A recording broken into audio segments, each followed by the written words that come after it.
Good evening. My name is Danny, Phantom. And on all levels except physical, I am your host. Welcome to Next Week Now, the only show who's been foiled by the Austin Municipality Authority.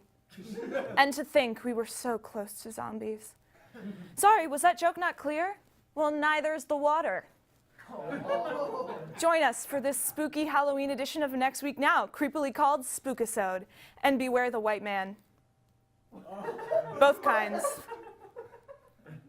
With that being said, let's get into next week's terrifying predictions. Celebrities. The perfect representation of Halloween, as most of us wonder if they've ever shown their true face. Talented beyond comprehension, but none of them seem to know how to act decently. Except you, Adam Driver. Your quivering lips and luscious black locks make you every goth's Rapunzel. But luckily, Halloween is a time where these soulless props of Hollywood can be something a little more enticing. For example, Donald Trump this year is planning on dressing up as Alec Baldwin. Take a moment for that to sit in. It's this type of high-intensity drama that makes my outer goth smile. However, Donald Trump's pettiness has actually inspired all of the Trump team, current and former, to dress up as their SNL counterparts. Brett Kavanaugh as Matt Damon, Jared Kushner as Jimmy Fallon, but the most exciting return, fitting with the season, we're getting the return of Sean Pumpkin Spicer. That's right. He will be re-entering society's scope dressed in drag as Melissa McCarthy. Oh, Sean, this is the closest you've come to redeemable. And speaking of terrible people on stage, Amy Schumer is also making a promising costume. Turns out she will be dressing up as the queen herself, Beyoncé. And while I personally don't understand how Beyoncé is better than Kate Grube, lead singer of my favorite band, Kitty Hawk, real band, apparently Amy Schumer is convinced that no one could possibly hate her for this one night if she's impersonating the goddess that brought such lyrics as surfboard, grindin' on that wood, grindin' on that wood. Preppy analysts have unraveled that that line is an allegory for penis. But if you want a more direct representation of a penis, look no further than Logan Paul. Now, Logan Paul has recently begun releasing more and more music videos, and he seems to be booming even more in popularity, which is why this year, Logan Paul is going to dress up as a rock star and aptly become Logan Paul McCartney. And while it makes everyone cringe, I think it's actually fitting, as it finally completes Paul McCartney's character arc by literally being impersonated by a jerk-off. Not to be outdone, though, Greg Fenvez, aka the only sugar anyone is hoping to get this Halloween, has decided to fully embrace his daddy persona and will aptly dress up as P. Diddy. This is a much better costume than the one he wore last year, however, when he and Bevo went as the classic couple's costume of the UT Tower and the UT Tower shooter.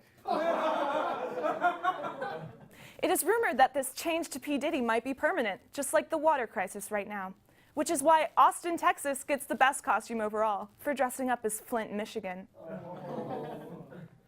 All of those costumes sounded eerie enough, #Spookisode. But let me remind you, dear viewer, that the best costume of them all is the one you wear when you walk out in the morning. Talking about you, Mom, you drunken has-been. Now, I want us all to take a moment to imagine the scariest thing possible. I'm sure we're all imagining the same gruesome thing. There's no escape. It's all around us. Yes, everyone can see it clearly. Climate change. This season, climate change is more spooky than ever. And here to comment on the matter is the Prince of Darkness himself, Ozzy Osbourne. Hello. Please do me a big favor. Call me Ozone Osbourne from now on. It's my way of expressing how much the climate truly means to me. After road tripping much of the United States and the world with my son, I really have gained a new appreciation for the planet. It started an environment-saving hellfire in my soul. Okay, Ozone. So what is it about our climate that you wish to tell us? Anything specifically making you paranoid? Oh goodness, what a start. First of all, the fact that October is this chilly and oh my goodness, it's the drugs. It's all right. The fact that it's this chilly in October is completely bollocks. The only thing that should be so cold this year is that body of that bat that I ripped like this. Like that. Oh. I remember feeling the life and warmth of that, leaving that little bugger when I sunk my teeth into it. I thought it was fake, but then I heard the crowd screaming. And I felt blood running down my chin. It was just, I remember feeling that really weird that night, and I can strangely relate what happened to the scene in Interview with the Vampire when Brad Pitt's character has that whole dramatic scene. Watching the sunrise, I actually did something, that same thing, and appreciated the earth and its beauty all the day. Let's get back on track here. How about you touch on the topic of polluted air? How are you handling that situation? Oh, yes, the polluted air. Well, this fog and smog needs to go. Yeah, it's not healthy for anyone. Not the wall pigs. Not only is it detrimental to well-being, it's also very rude to the guys that produce the fog at my concerts. If it was free on the streets, where would the jobs go? Fog is for the concert arenas, not for the downtown streets of Austin and the world. Hashtag let the fog men keep their jobs. Oh, I see. Smoggy streets do suck. Now, what about the constantly rising temperatures? Oh, I think that the high temperatures are the worst. They are horrible for vampires. Well, I mean, they need a nice climate temperature in order to survive. Did I say that right? The hotter it gets, the worse they feel. Well, humans don't like the heat either, Ozone. It sucks. Anything else particularly bothering you about the environment? Oh, well, the Arctic is melting little by little each day. If we don't do something about it now, there's not going to be any more ice. This is not only detrimental to the animals that inhabit the area, but will also cause sea levels to rise. And before you know it, New York City will no longer be New York City. It will be the lost city of Atlantis. Oh, you know vampires aren't good swimmers, right? Oh, yes. I bet New Yorkers wouldn't like swimming everywhere. So now, what are you going to do to change all of the climate issues that you've brought up? Good question. Well, first of all, I'll put on a concert, and from my concert, the proceeds to the event are going towards environmental protection. I'm gonna save demons. I'm gonna save death, and delicious devil's cupcakes too. And you know what? Then I will personally visit every country's capital to meet with their leader and discuss with them how becoming a vampire, participating in climate reforms, will help curb pollution on land, sea, and air. Finally, I will sing at the top of my lungs, the top of the highest mountain in the world with a gigantic speaker system. This will effectively get rid of all the smog in the earth while spreading my dark gospel. #Spookisode. That sounds like a killer plan, Ozone.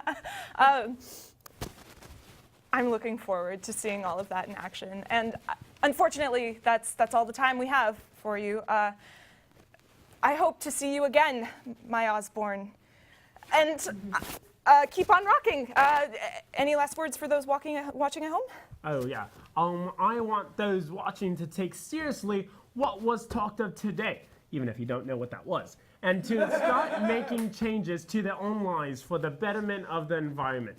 We have to take care of this planet, so it is fine for generations to come. Everyone, jump on this crazy train to a better, cleaner future with me. Ozone Osborne, everyone! Fun fact, my sexual awakening was when I saw a video of Ozzy Osbourne biting off the head of a bat, pouring bloody across him and the crowd. #Spookisode. The environment seems like such a big scare to tackle, but let's shift focus to something that hits home. Safety first. Gillette prevents strangers from hiding razor and candy by stabbing kids. Halloween lands on a Wednesday this year. And you know what that means? Kids are going to die. At least in my ideal version of Halloween. In reality, parents are going to freak out that some stranger put razor blades in their child's trick-or-treat candy. We've heard this same news story over and over again for years, with no way for parents to fight back other than inspecting their kids' candy. However, this year, one razor blade company isn't going to take this abuse any longer. We predict Gillette is finally going to fight for children's rights to live on this godforsaken planet. You might be wondering, how is Gillette going to save children's lives? Or, Danny, is it really appropriate for you to present this news story, considering you poison children every Halloween? First off, those brats I allegedly poisoned should be grateful they don't have to live in this country, where we burn witches and adults, like Davis Grant, harass those same kids. Second, Gillette has a multi-layered plan to help the children. To begin, Gillette will start by making sure their razors are only being sold to reasonable and sane adults. They will make sure this happens by sending a PR representative with every box of razors sold. However, this program will eventually be discontinued, as the insane adults that put the razors in candy will stab the PR representatives. In a second attempt to make sure their razors are in the right hands, Gillette will attempt to shave their customers themselves. But the program will backfire as soon as they learn about manscaping.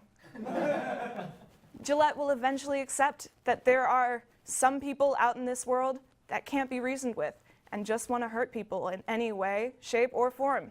That's why Gillette will get rid of these people by putting their razors in children's candy themselves. Gillette will disguise their candy by coating it in chocolate, much like how people coat their ice cream in a layer of hardened chocolate. Gillette will also be coating their razors in sugar, fruit-flavored gelatin, and even those weird animal crackers every kid gets on Halloween. This will convince kids that they're about to get a mouthful of sweetness when they're actually about to get a mouthful of blood. This will deter the creeps of the world from putting razors in candy because it will make them look like capitalist sellouts or working for the man. While this plan will work for getting rid of most of the harmful people, there will still be a few creeps out there. This is why, in a last-ditch effort to save the company, former CEO of Gillette, James Kilt, will just straight up stab kids with his razors. He'll visit every town, stabbing approximately 3 to 7 kids with each visit. Once this happens, Gillette will dominate the market for hurting children on Halloween, and no other crazy people out there will put razors in candy again. When we come back, we have racist pumpkins and some fun tips for the holidays in this continuation of our #Spookisode. Now here's the Next Week Now team breaking in Jester West. I mean, trick-or-treating at Jester West. Yeah. That #Spookisode.